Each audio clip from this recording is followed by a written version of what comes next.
A species is invasive if it has three things. If it's been introduced by human action to a location, area, or region, it's capable of establishing a breeding population in the new area without further interaction from humans, and it becomes a pest in the location. There are more than 450 known forest insect and pathogen species established in the United States. There were approximately 2.5 non-native forest insects detected in the US each year between 1860 and 2006, and this number is expected to increase. What are species doing in the forest? Well, they're outcompeting native species. They threaten human safety. They change and degrade the experience of outdoor recreationists. They require intensified maintenance and monitoring. They alter natural ecological processes. They reduce a forest's ability to sequester carbon. They change living trees that are acquiring carbon into dying trees that are releasing carbon. And they also have the potential to eliminate cultural resources. The first line of defense against new invaders is probably customs and border protection. So they do the inspections of goods and products that are coming into the ports.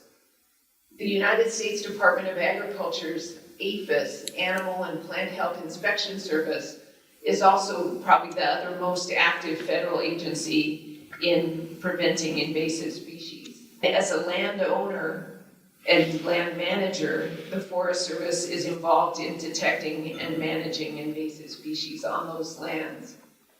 The U.S. Forest Service also has a research branch that's involved with investigating the movement, impacts, and management options for invasive species.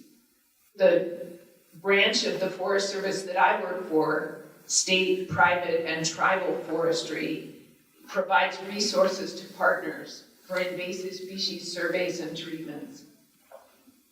There are many other federal agencies that deal with invasive species, either as a regulator, a manager, or a land manager. Among them, U.S. Fish and Wildlife, Bureau of Land Management, Department of Defense, Bureau of Indian Affairs. Oregon has many state agencies that are also involved in invasive species. And with all these agencies sharing and having parallel missions, the Oregon Invasive Species Council is incredibly important in providing coordination and communication between the federal and the state organizations. We expect to see more invasive species over time, and there are a number of causes for this. First of all, global travel and trade has pretty much returned to pre-pandemic levels. The amount of international trade has also been increasing over past years. The map indicates if a product comes into the port of Seattle, it can be transferred to areas within the blue within 3 days, within the orange within 4 to 5 days. The Departments of Agriculture and the APHIS have been successful at eradicating and preventing the spongy moth, previously known as gypsy moth, from invading the western United States for about 40 years. Well, at the end of the 1990s, with the fall of the Soviet Union, several new Russian ports were opened along the Siberian coastline. And there was a big outbreak of spongy moth occurring in that area. And the ships that came to trade through those ports became covered with spongy moth egg masses. There were some that made it to shore in Oregon and Washington, and those were the first Asian spongy moth detections.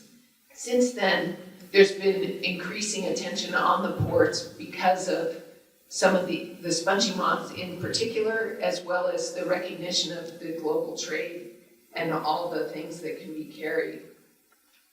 So there's incredible urgency to keep close attention, not just on the wood products that are coming in, but all this packing material that tends to be low value, low quality wood, and sometimes that wood's infested with dangerous pests. Another reason that numbers of invasive species are rising is climate change.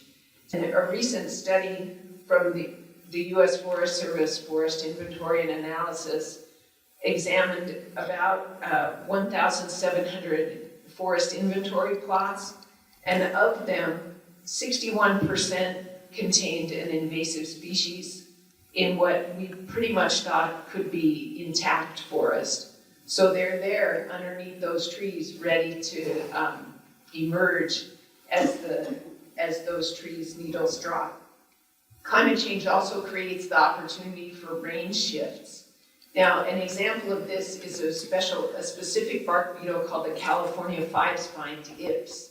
Until 2010, its range was thought to be, here's California, and Western Oregon along the Willamette Valley. Its host is pine species.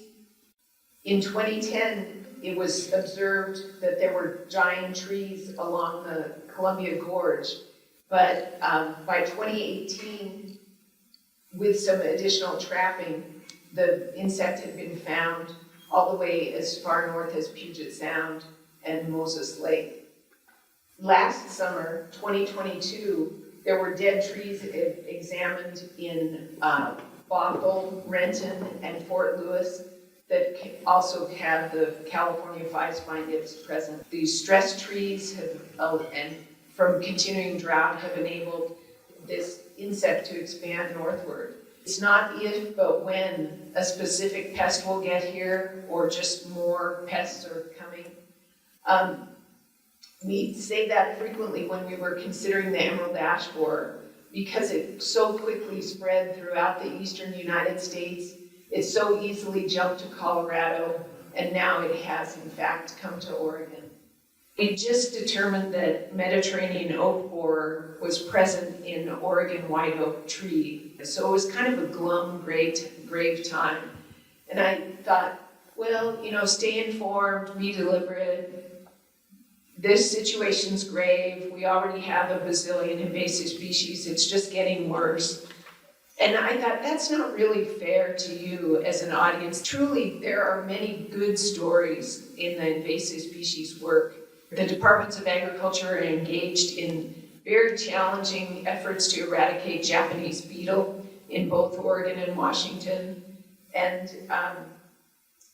the sudden oak death detected 22 years ago in Curry County, the southwest corner of Oregon, there have been about 8,000 acres of treatments at the cost of about $36 million. And that was worth it to protect the forest, to protect the ability to provide time to collect tan oak acorns, and protect industry. Keeping the sudden oak death out of Coos County has protected the port of Coos Bay and enabled it to continue to try and improve its capacity. So thank you for being here.